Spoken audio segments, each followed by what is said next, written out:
Dear students, last class में हमने Schrodinger model of atom, quantum numbers के regarding study किया था और कॉन्फ़िगरेशन के रिगार्डिंग स्टडी किया था।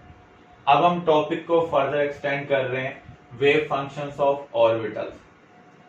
आपने पढ़ा था डी ब्रोगली और हाइजेनबर्ग के अकॉर्डिंग जो इलेक्ट्रॉन्स हैं वो फिक्स सर्कुलर पाथ फॉलो नहीं कर सकते हैं, वो वेवी पाथ फॉलो करते हैं। अब यहां पर हम दो टाइप के वेव फंक्शन कंसिडर करते हैं, एक रेडियल, अनदर इज एंगुलर। जो रेडियल है वो हमें डिस्टेंस के बारे में बता रहा है, एक पार्टिकुलर डिस्टेंस पर न्यूक्लियस के अराउंड इलेक्ट्रॉन कैसे मूव करेगा। इसकी जो वैल्यू है वो दो क्वांटम नंबर के ऊपर डिपेंड करती है, principal quantum number and azimuthal quantum number. Angular component हमें एक पार्टिकुलर डिस्टेंस पर अगर हम एंगल चेंज करेंगे, डायरेक्शन चेंज करेंगे, उसके बारे में हमें इंपैक्ट बता रहा है। वहां पर इलेक्ट्रॉन की डायरेक्शन कैसी है, उसका एंगल कैसा है। तो ये दो क्वांटम नंबर के ऊपर डिपेंड कर रहा है, azimuthal quantum number and magnetic quantum number. Azimuthal quantum number हमें शेप के रिगार्डिंग बताता है और मैग्नेटिक क्वांटम नंबर हमें डायरेक्शन के बारे में बताता है। रेडियल फंक्शन का यूज कर हम इलेक्ट्रॉन डेंसिटी निकाल सकते हैं, एक पार्टिकुलर डिस्टेंस पर क्या होगी। इसको हम निकालते कैसे, न्यूक्लियस के अराउंड हम एक स्फेरिकल रीजन ले रहे हैं जिसका रेडियस क्या है r। इसके अराउंड हमने एक स्फेरिकल रीजन और लिया जिसका रेडियस है r प्लस डी आर। हमें इस रीजन के अंदर इलेक्ट्रॉन डेंसिटी को प्रिडिक्ट करना है, क्योंकि हम एक पार्टिकुलर डिस्टेंस पर सभी डायरेक्शन में इलेक्ट्रॉन डेंसिटी को प्रिडिक्ट कर रहे हैं, इसलिए इसे हम क्या कहेंगे, रेडियल फंक्शन।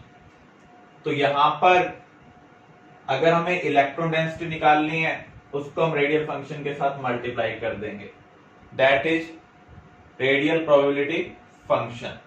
तो यहां पर इस रीजन का हमें वॉल्यूम निकालना है और इसे हम कहेंगे वॉल्यूम एलिमेंट।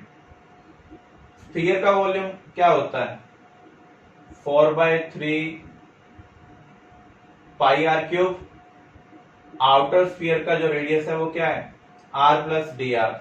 इसका हम क्या करेंगे, क्यूब करेंगे, माइनस 4/3 पाई आर क्यूब। इसे हम सॉल्व करेंगे तो आप क्या देखेंगे, 4/3 पाई आर क्यूब से 4/3 पाई आर क्यूब कैंसिल हो जाएगा। जो हायर पावर आएंगी डी आर के टर्म में वो नेग्लिजिबल होंगी। तो अब हमें फाइनली क्या मिलेगा, 4 pi r square d are.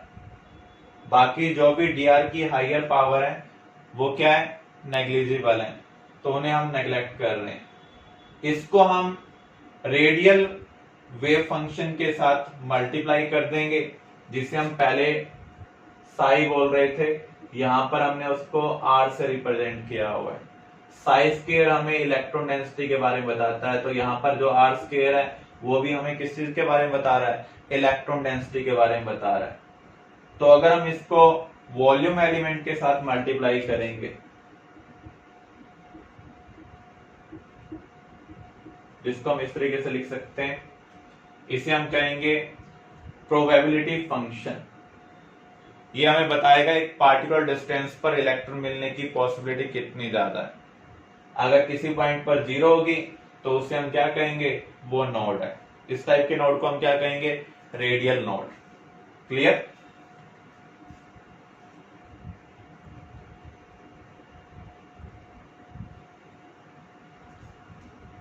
अब देखिए यहां पर हमें कुछ रेडियल फंक्शन दिए हुए हैं।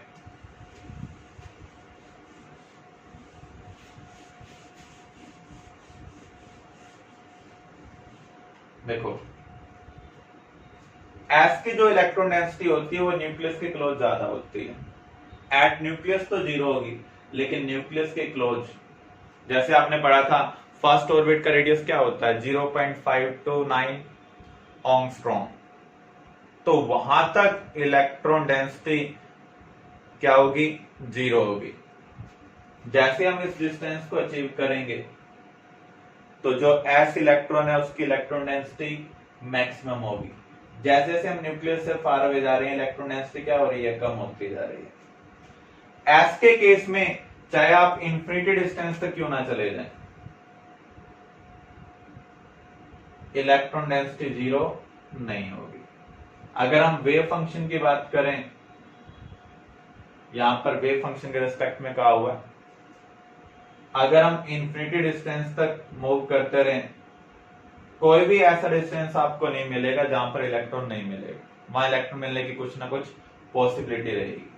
लेकिन अगर आप 2s के लिए देखें तो जो इलेक्ट्रॉन डेंसिटी है एक पार्टिकुलर डिस्टेंस पर वो जीरो हो रही है। यहां अगर हम वेव फंक्शन की बात करें तो इस डिस्टेंस पर इलेक्ट्रॉन मिलने की पॉसिबिलिटी क्या है, जीरो है। यहां पर इलेक्ट्रॉन आ ही नहीं रहा है मोशन के ड्यूरिंग। अब फर्दर हमें इलेक्ट्रॉन मिलता ही रहेगा। तो ये जो हमने बनाया ये 1s के लिए बनाया, ये किसके लिए बनाया है, 2s के लिए। जितनी बार ये लाइन एक्स एक्सिस को कट कर रही है उतने ही नोड्स होंगे। तो 1s के केस में रेडियल नोड क्या है, जीरो, क्योंकि यहां पर जो कर्व है 1s वाली वो एक्स एक्सिस को कट ही नहीं कर रही है। लेकिन 2s के केस में आप देख सकते हैं ये जो कर्व है एक्स एक्सिस को एक बार कट कर रही है, तो यहां पर रेडियल नोड क्या होगा, 1 होगा। और अगर आप फार्मूला यूज करना चाहें तो डायरेक्टली भी निकाल सकते हैं, n माइनस एल माइनस 1। तो उसके अकॉर्डिंग भी 2s के लिए रेडियल नोड कितने आ रहे हैं, 1 आ रहे हैं। ऐसे अगर आप 3s के लिए देखें, ये जो रेड कर्व है ये एक्स एक्सिस को कितनी बार कट कर रही है, 2 बार कट कर रही है। इन दो पार्टिकुलर डिस्टेंस पर इलेक्ट्रॉन मिलने की पॉसिबिलिटी क्या होगी, जीरो होगी। इसका मीनिंग 3s के अंदर कितने रेडियल नोड है, 2 रेडियल नोड है। हम क्या ऑब्जर्व कर रहे हैं, न्यूक्लियस के क्लोज इलेक्ट्रॉन डेंसिटी मैक्सिमम है, एक फाइनाइट एम्पलीट्यूड है। जैसे जैसे हम फार अवे जा रहे हैं एक्सपोनेंशियली क्या हो रहा है, जो इलेक्ट्रॉन डेंसिटी है एम्पलीट्यूड है वेव का वो डिक्रीज हो रहा है। जैसे जैसे n इंक्रीज होगा जो फंक्शन है वो ऑसिलेट कर रहा है अराउंड जीरो, ये जीरो है, इसके अराउंड फंक्शन क्या कर रहा है, ऑसिलेट कर रहा है, कभी ऊपर कभी नीचे। तो अगर n की वैल्यू 1 होगी तो ऑसिलेट नहीं करेगा, n की वैल्यू 2 होगी तो एक बार ऑसिलेट करेगा, अगर 2 होगी तो फर्दर ऑसिलेट करेगा। जितनी बार ये जीरो को क्रॉस कर रहा है उतने रेडियल नोड हमें मिल रहे हैं।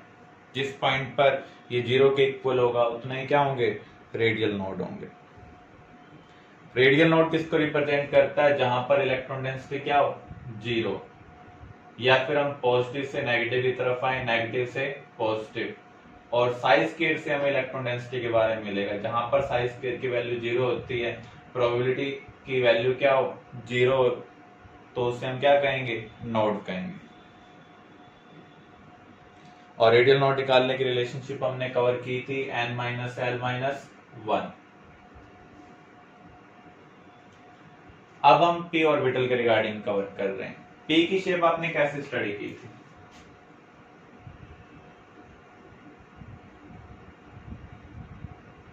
मान लीजिए हम px की बात कर रहे हैं तो p की शेप आपने पढ़ी थी डम्बल शेप। यहां पर न्यूक्लियस है, न्यूक्लियस पर इलेक्ट्रॉन मिलने की पॉसिबिलिटी क्या है, जीरो। जब हम फार अवे जा रहे हैं तो इलेक्ट्रॉन मिलने की पॉसिबिलिटी क्या हो रही है, इंक्रीज हो रही है। तो आप यहां पर देख सकते हैं इस वेव फंक्शन में इलेक्ट्रॉन डेंसिटी न्यूक्लियस के क्लोज क्या है, जीरो। जैसे जैसे हम फार अवे जा रहे हैं इलेक्ट्रॉन डेंसिटी इंक्रीज हो रही है, अप टू पार्टिकुलर डिस्टेंस ये मैक्सिमम होगी, फर्दर क्या होगी, डिक्रीज होगी। 2p के केस में कोई रेडियल नोड नहीं है, इसलिए अप टू इंफिनिटी डिस्टेंस तक इसकी वैल्यू हमेशा पॉजिटिव रहेगी। नो डाउट जीरो के क्लोजर आ सकते हैं लेकिन जीरो कभी भी नहीं होगी, क्योंकि 2p के अंदर कोई भी रेडियल नोड नहीं है। 3p के अंदर एक रेडियल नोड है तो ये एक बार ऑसिलेट कर रहा है, पहले तो जीरो होगी न्यूक्लियस के क्लोज, फिर इंक्रीज होगी अप टू पार्टिकुलर डिस्टेंस, उसके बाद फिर से डिक्रीज होगी। यहाँ पर ये जीरो के इक्वल हो रहा है, इसका मीनिंग यहाँ पर रेडियल नोड होगा। तो यहां पर n की वैल्यू जितनी ज्यादा हो रही है उतने ज्यादा क्या होंगे, रेडियल नोड होंगे। तो जब आप इसको मल्टीप्लाई करते हैं 4 pi r square d are से, किसको, वेव फंक्शन के स्केयर से, इलेक्ट्रॉन डेंसिटी से, तो आपको क्या मिलता है, रेडियल प्रोबेबिलिटी फंक्शन। आपको ध्यान रखना है, अगर आप वेव फंक्शन की बात करें, किसकी बात करें, वेव फंक्शन की, तो एस का जो ग्राफ है वो पीक से स्टार्ट होगा, जबकि पी डी एफ इन सब का ग्राफ कहां से स्टार्ट होगा, जीरो से। अभी हमने पी के ग्राफ को कवर किया ही है, जो पी का ग्राफ है वो जीरो से स्टार्ट होता है, न्यूक्लियस पर उसकी इलेक्ट्रॉन डेंसिटी क्या है, जीरो। एस की भी जीरो होती है, लेकिन न्यूक्लियस के क्लोज ही उसकी मैक्सिमम होती है, जबकि पी के केस में न्यूक्लियस के क्लोज क्या होती है, मिनिमम होती है। तो पीडीएफ का जो वेव फंक्शन ग्राफ है वो जीरो से स्टार्ट होगा।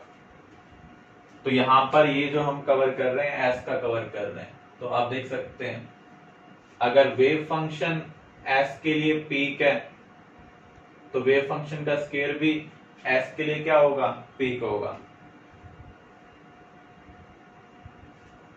अब आप देखें, मान लीजिए आपके पास 2s का ग्राफ है वेव फंक्शन, तो कैसा होगा,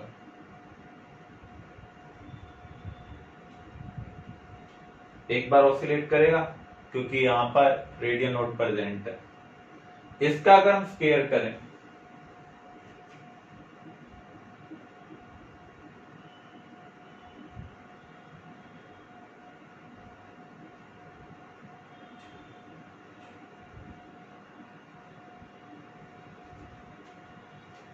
नेगेटिव का स्केयर भी क्या होगा, पॉजिटिव होगा। नेगेटिव का स्केयर भी क्या होगा, पॉजिटिव होगा। तो यहां पर आप ये कह सकते हैं वेव फंक्शन तो प्लस भी हो सकता है और नेगेटिव भी, लेकिन जो वेव फंक्शन का स्केयर होगा वो हमेशा क्या होगा, पॉजिटिव होगा। अब हमें इसको मल्टीप्लाई करना है, किससे मल्टीप्लाई करना है, 4 pi r square d r means volume element से मल्टीप्लाई करना है, जो वॉल्यूम एलिमेंट है उससे मल्टीप्लाई करना है। वॉल्यूम एलिमेंट हमेशा क्या होगा, पॉजिटिव होगा। तो यहां पर जब हम मल्टीप्लाई करेंगे 0 इंटू मैक्सिमम 0 ही होगा। तो आप क्या देख रहे हैं, ये वाला जो ग्राफ है 4 pi r square Sai square, या फिर हम कैपिटल आर स्क्वायर बोलते हैं, जिसे हम प्रोबेबिलिटी वेव फंक्शन बोलते हैं, इसका जो ग्राफ है हमेशा किससे स्टार्ट होगा, जीरो से स्टार्ट होगा, चाहे एस हो, चाहे पी हो, चाहे डी हो, चाहे एफ हो, क्योंकि जो वॉल्यूम एलिमेंट है यहां पर क्या होगा, zero. Maximum into zero, zero ही होगा। तो ये जो रेड कर्व है ये किसको रिप्रेजेंट कर रही है, रेडियल प्रोबेबिलिटी फंक्शन को बता रही है हमें, एट पार्टिकुलर डिस्टेंस इलेक्ट्रॉन मिलने की पॉसिबिलिटी कितनी है। तो ये चीज आपको ध्यान रखनी है, इसी के बेस पर हम क्वेश्चन सॉल्व करेंगे। जो वेव फंक्शन का ग्राफ है एस के लिए पीक से, अदर के लिए जीरो से, लेकिन जो रेडियल प्रोबेबिलिटी फंक्शन है उसका ग्राफ सभी के लिए कहां से स्टार्ट होगा, जीरो से स्टार्ट होगा। Is it clear?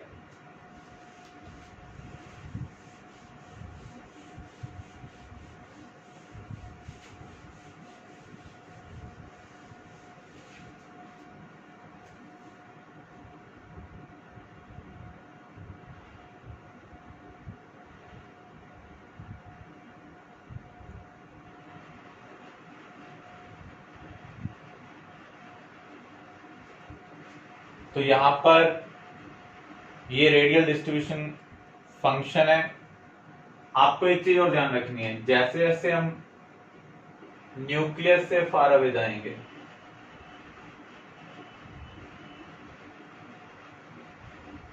इलेक्ट्रॉन मिलने की पॉसिबिलिटी क्या होनी चाहिए, इंक्रीज होनी चाहिए। अगर n क्या हो रहा है, इंक्रीज हो रहा है, इसका मीनिंग बाद वाली पीक और बड़ी होनी चाहिए। ये मान लीजिए 3s के लिए हमने बनाया है, तो यहाँ पर तो 1s को एक तरीके से रिप्रेजेंट कर रहा है ये 2s को, लेकिन एक्चुअल में यहाँ पर 3s वाला इलेक्ट्रॉन है। हम किस इलेक्ट्रॉन की बात कर रहे हैं? 3s इलेक्ट्रॉन की। तो यहाँ पर इस इलेक्ट्रॉन मिलने की पॉसिबिलिटी क्या होनी चाहिए? सबसे ज्यादा होनी चाहिए। तो जैसे जैसे हम n की वैल्यू इंक्रीज करेंगे, जो रेडियल प्रोबेबिलिटी फंक्शन है उसके जो पीक है वो भी क्या होने चाहिए? इंक्रीज होने चाहिए। तो एग्जाम में आपसे पूछा जाता है कौन सा ग्राफ करेक्ट है, कौन सा इनकरेक्ट है। इन तीन चीजों के बेस पर ही हम डिसाइड करेंगे। एक तो सिंपल वेव फंक्शन, एस के लिए कहां से स्टार्ट होगा? पीक से। अदर के लिए 0 से। जो साइज स्क्वायर का ग्राफ है वो भी सिमिलर ही होगा, लेकिन जो रेडियल प्रोबेबिलिटी फंक्शन ग्राफ है वो सभी के लिए 0 से स्टार्ट होगा। एक चीज और ध्यान रखनी है, जैसे से हम न्यूक्लियस से फार अवे जाएंगे n की वैल्यू इंक्रीज होगी तो पीक भी क्या होना चाहिए? इंक्रीज होना चाहिए। इसी लॉजिक के बेस पर हम क्वेश्चन सॉल्व करेंगे।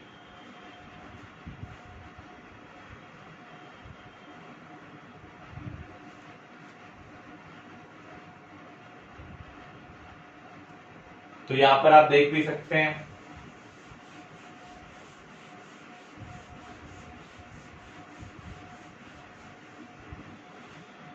1s में कोई नोड नहीं है।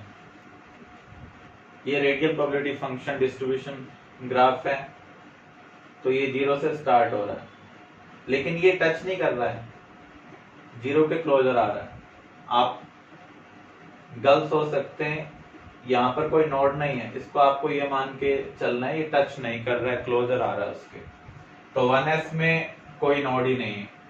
2s में एक नोड है, क्योंकि एक ही बार इसने एक्स एक्सिस वाली जो लाइन है उसको कट किया, टच किया।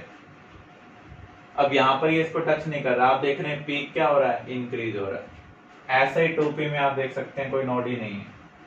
3s में कितने नोड होंगे? 2 नोड। 3p में एक नोड है। 3d में कोई नोड नहीं है। नोड निकालने के लिए आप रिलेशनशिप यूज कर सकते हैं n-l-1 for radial node.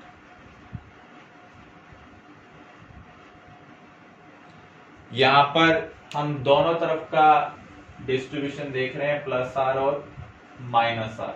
Means nucleus से ऊपर भी और नीचे भी। या आप ये मान लें स्फीयर के एक पार्ट को राइट साइड मान लें, दूसरे को लेफ्ट साइड, तो एक पॉजिटिव साइड हो गया, दूसरे नेगेटिव साइड हो गया।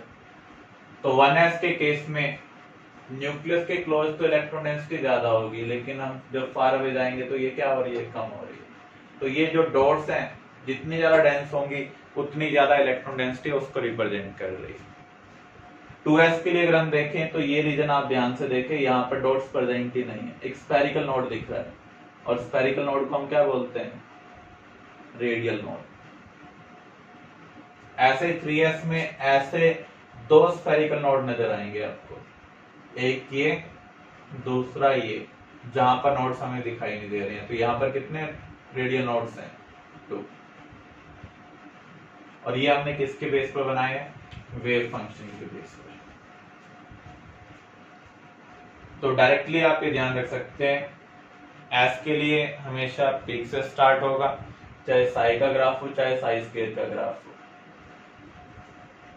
1s में कोई रेडियल नोड नहीं है, तो यहाँ पर ये एक्सिस को टच नहीं कर रहा है, उसके क्लोजर आ रहा है। यहाँ पर एक बार टच कर रहा है, यहाँ पर 2 बार टच कर रहा है।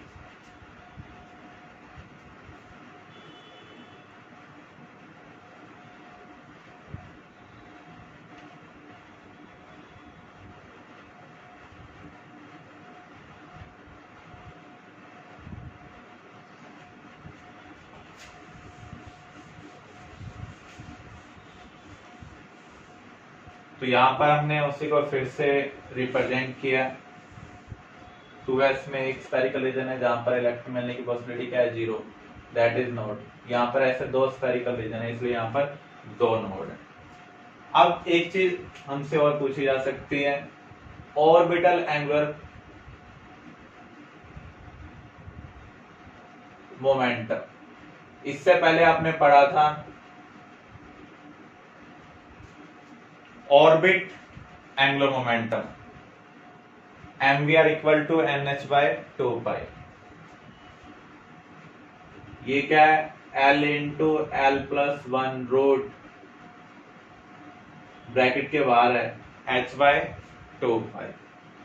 h बाय 2 पाई को h कट भी लिखा हुआ मिलेगा। h कट का मीनिंग क्या है, h by 2 pi.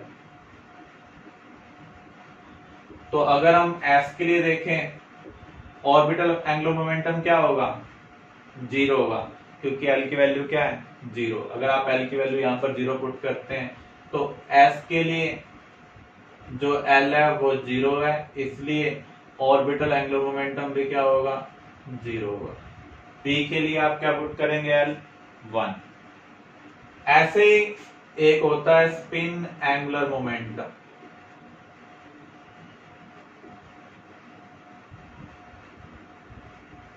Spin angular momentum क्या है, s into S plus 1 root h by 2 pi. s का यहां पर आप मोड ले लेना, क्योंकि s प्लस हाफ भी हो सकता है और माइनस हाफ भी हो सकता है, हमें प्लस हाफ वैल्यू लेकर चलनी। इस तरीके से हम स्पिन एंगुलर मोमेंटम डिटरमाइन कर सकते हैं। नेक्स्ट है मैग्नेटिक मोमेंट। आपको पता है किसी भी एटम के अंदर जो इलेक्ट्रॉन है वो न्यूक्लियस के अराउंड रिवॉल्व करते हैं और अपने एक्सिस के अराउंड स्पिन भी करते हैं। जब ये एक्सिस के अराउंड स्पिन करते हैं तो हम ये भी कह सकते हैं एक चार्ज पार्टिकल दूसरे चार्ज पार्टिकल के अराउंड मूव कर रहा है। इस इफेक्ट की वजह से एक मैग्नेटिक फील्ड प्रोड्यूस होती है। तो सभी spinning electron magnetic field produce कर रहे हैं, उनके पास मैग्नेटिक फोर्स है। एक ऑर्बिटल में 2 इलेक्ट्रॉन प्रेजेंट होते हैं, एक का स्पिन क्लॉकवाइज होता है और दूसरा एंटी क्लॉकवाइज।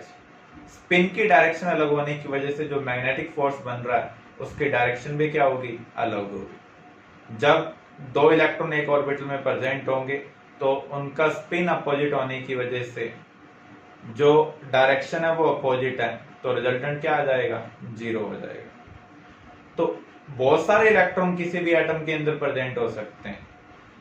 अब सभी पेयर्ड नहीं होंगे, जो पेयर्ड होंगे सिर्फ उनका मैग्नेटिक फोर्स कैंसिल आउट होगा, बाकियों का फोर्स कैंसिल आउट नहीं होगा। तो अनपेयर्ड जो इलेक्ट्रॉन है वो मैग्नेटिक फोर्स में कुछ ना कुछ कंट्रीब्यूट करेंगे। इन सब के रिजल्टेंट फोर्स को हम क्या बोलते हैं, मैग्नेटिक मोमेंट। इसको हम कैलकुलेट कैसे करते हैं, n into N plus 2 root. n यहाँ पर क्या है, number of unpaired electron. Iron के लिए हम निकालने जा रहे हैं। आपको पता है आयरन मैग्नेट को अट्रैक्ट करता है। आयरन का कॉन्फ़िगरेशन क्या है, 1s2 2s2 2p6 3s2 3p6 4s2 3d6, या इसको हम शॉर्ट फॉर्म में लिख सकते हैं। यहां तक नोबल गैस कॉन्फ़िगरेशन है, आर्गन 18 4s2 3d6। अब आप 3d को लिखेंगे, 3d के अंदर 5 ऑर्बिटल हैं। पहले 1 1 फिल करेंगे अकॉर्डिंग टू हंट्स रूल, फिर आप पेयर अप करेंगे।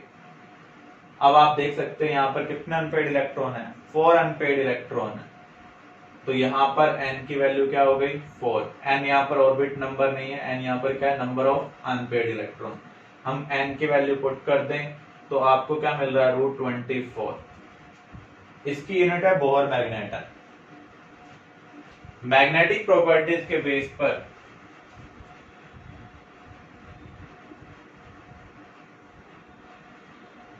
सब्सटेंस को मेनली 2 कैटेगरी में हम डिवाइड करते हैं, डायमैग्नेटिक, पैरामैग्नेटिक। जो मैग्नेट को अट्रैक्ट करता है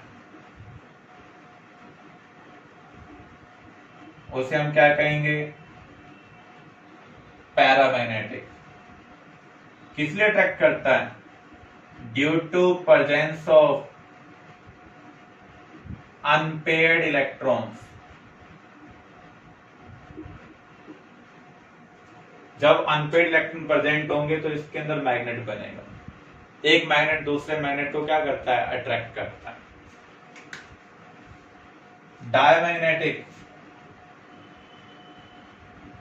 weekly repel magnet. Do not attract magnet due to absence of unpaired electron.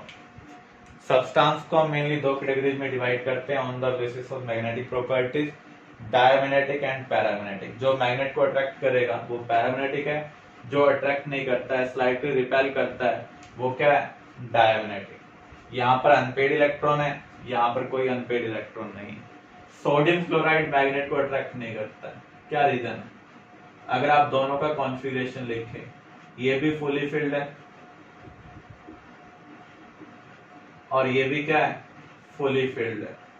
यहाँ पर कोई अनपेड इलेक्ट्रॉन नहीं है। इसका मीनिंग कि खुद मैग्नेट की तरह एक्ट नहीं करेंगे, इसलिए दूसरे मैग्नेट को भी अट्रैक्ट नहीं करेंगे। आयरन पीस दूसरे आयरन पीस को अट्रैक्ट नहीं करता है, लेकिन मैग्नेट को अट्रैक्ट करता है। इसका रीजन क्या है? किसी भी मैग्नेटिक सब्सटेंस के अंदर जिसको मैग्नेट अट्रैक्ट कर सकता है, नॉर्मली जो मैग्नेटिक फोर्स वाले कंपोनेंट होते हैं वो रैंडमली ओरिएंटेड होते हैं। इनका जो रिजल्टेंट फोर्स है वो क्या हो जाता है, जीरो। ये एक मैग्नेटिक फोर्स है एक पार्टिकुलर एटम की वजह से, ये दूसरे की वजह से, ये तीसरा, ये चौथा, ये पांचवा, ये छठा, ये सातवां, आठवां, बहुत सारे एटम्स प्रेजेंट हैं।